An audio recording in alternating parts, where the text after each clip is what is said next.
এসেছি আমাদের পেটের ক্ষুধার জন্য। 200 টাকা টিফিন ভাতা, 6 টাকা করে টিফিন ভাতা প্রতিদিন পরে আমরা কেমন করে খাই?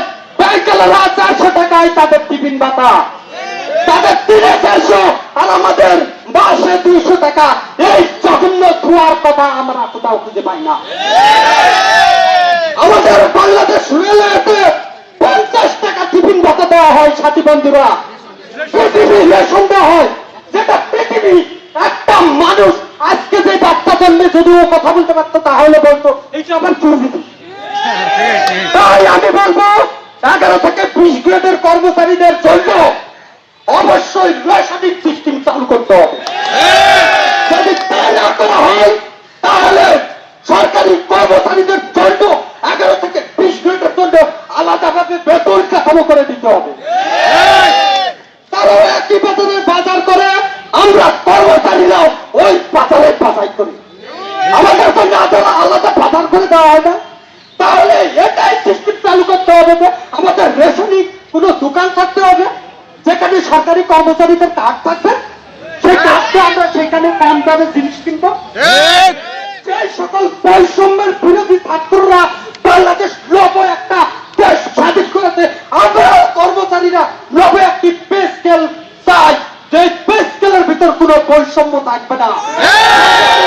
বন্ধুরা, একটা কথা মনে রাখবেন, কোন কর্মচারী এই আন্দোলনের নিয়ে যদি ষড়যন্ত্র করে তাহলে তার ষড়যন্ত্র আমরা সবাই রোখে দাঁড়াতে সবাই আছেন তো? 7 তারিখের সমাবেশ, 7 তারিখের সমাবেশ। সংগ্রামী সাথী বন্ধুরা, আমি আর আপনাদের সামনে বিরক্ত করবো না। আমরা আজকের এই প্রোগ্রাম থেকে এখানেই সমাপ্তি করতে চাচ্ছি এবং অবিলম্বে আমাদের ইনশাল্লাহ আশা করতেছি সরকার পক্ষ থেকে একটা ভালো কিছু দিবে, সেই সুস্বাস্থ্য কামনা করে এবং 7 তারিখের মহাসমাবেশ কেন্দ্রীয় শহীদ মিনারে যদি আমাদের এই দাবি দাওয়াগুলো না মেনে নেওয়া হয় আমরা দলে দলে ইনশাল্লাহ যোগ করবো। সবাই হাত তুলে দেখান, যাবেন তো ইনশাল্লাহ? এখন কেউ এক্সকিউজ করবেন না যে অত দূর যাওয়া যাবে না, আমার যদি ক্ষুধা থাকে আমি দৌড়াবো, ক্ষুধা লাগলে বাগে ধান খাবে।